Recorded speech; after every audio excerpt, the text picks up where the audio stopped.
Hey everyone, this is Mr. Everything, and today I wanted to make a video talking about the best Xbox accessory I've ever owned of all time. I've owned Xbox period since 2006 was the 360. No longer, well, I still have a 360, but I don't have that one. This pertains to the Xbox One generation. It's actually a product, the same product that I've been using since 2014. So if you are up to snuff on your Xbox paraphernalia, then only one of these items here was even out in 2014, and it's actually not even anything that you can see right now.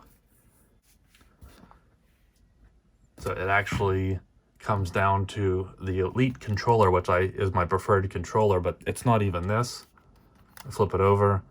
I really like these scuff paddles. I don't like the original ones that came with it. You bump them, they fall off. These are nice and out of the way. It's not even this. And here we go.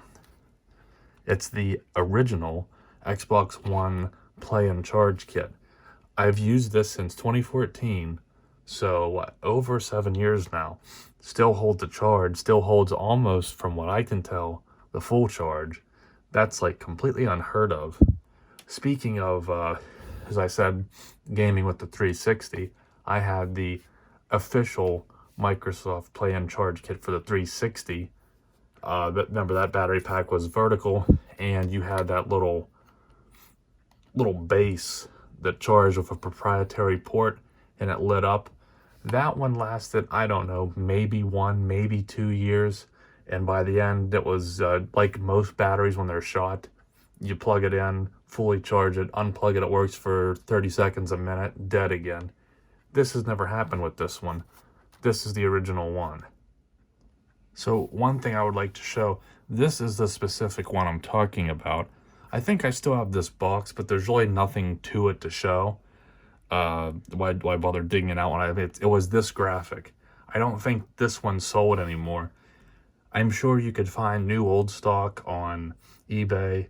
Again, this is the Amazon listing for it right here. And if you know anything about Amazon, assuming they offer returns, which it says they do, so it's a prime item, you should be able to buy this one and see if you get that one. But I would like to say, this is the new one they make. To me, it looks to be basically identical, but you're getting a Type-C cable, which I would prefer. Now, with the Elite, I still use the micro USB because that's what the Elite uses. But if you have the newer Elite, I think the second Series 2 or whatever, or the Xbox Series X or S controller, I believe those are all USB-C. I don't think, and the $24.99 is actually what this one used to cost, so you'd be paying more. And assuming this could be maybe a several year old, even if it's new old stock, I wouldn't say not to get this. I would probably get this one. I just wonder, will it have the longevity that this one has? Because that's just insane. It's been working under heavy use for 7 years. Now, one of the nice things with this one was you had this LED status indicator that was like orange, and when the battery was fully charged, it turned white. And I believe it also used when I charged my PS4 controller. Somehow it would still detect a full charge and change. Maybe it just detects the voltage or something.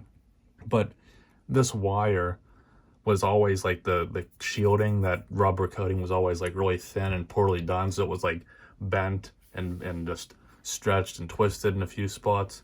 I actually still have it, but I use it, of all things, I have a converter for my PS2 component that goes, it's just a converter from component to HDMI, but it's powered.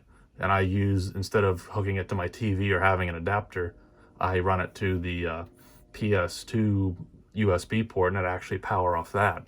So, and it's a very thin wire, so that's actually, I can put it under the PlayStation and keep it nice and slim. Very sidetracked here, but that's actually what purpose it serves now. I use the wire for the Xbox Elite controller, that braided charging wire. I don't think this C one, from what I can see in these pictures, I don't think that one has a status light, but that's kind of not that big of a deal. And one more thing I'd like to just complain about would be a lot of people complain with the Xbox controllers that they come with the AA batteries. I love this option because simply you can put a rechargeable battery kit like this in it. There are third-party ones, there's a lot, but I like this. Just because I've had such good results with it, I would have to recommend the specific Microsoft one. But I think the Series 2 Elite controller has a built-in rechargeable, so you can't change it. Well, that's kind of like the PS3, 4, and 5 controllers, where if the battery degrades, now you have to take it apart, if you could even take it apart, and replace the battery. And if you don't have a good battery life to begin with, you can't do anything about it. This, you could switch to AA's, you could get rechargeable AA's, or you could put this in. So I like the versatility that this offers. And it basically goes in same way. It's actually this way. These contacts aren't used. These ones are. And then obviously that keeps the Xbox logo properly directed there. And it's a little tight, but the fact that I've probably charged this, I would think at least 100 times, maybe more. I'd probably get, when it was brand new, probably around 30 hours, because I could use it probably a 3, 4, 5 hour gaming sessions multiple times before I would even, and it wouldn't even run dead. It would just be, you get the notification battery low. And I still think to this day, I'm probably still getting well over 20. I know it's way more than the DualShock 3, the PS4 controller, and it's also way more than the brand new DualSense. So this, for $25, I mean, it's just a no-brainer. It's the best Xbox accessory you can own. It takes away the thought of AA's, it takes away the thought of charging, especially if you have a charging station or something, but then you would need the third-party one. Again, I don't mind just hooking up the cord, let it charge for a few hours. You get, what, 20 to 30 more hours, at least 7 years. And it's not like it's significantly reduced. It still is holding up amazingly. So to me, this is a must-have if you have an Xbox controller that doesn't have a sealed rechargeable. I would recommend this. I can't say if the newer USB-C model would work as well, but this is just the best thing for $25, 7 years of use. Worked well then, and it works well now. I believe this one, you gotta put this notch in first. And there you go. So I think I'm gonna leave it at that. I'd like to know how many people know about this. It's well worth it. I think I did an unboxing of it all those years ago. Well worth the money. And if you don't have one, definitely got to get one. If you didn't know about it, they do make them, and it's just an excellent product. So thanks for watching, and you'll see me in the next one. Have a good one.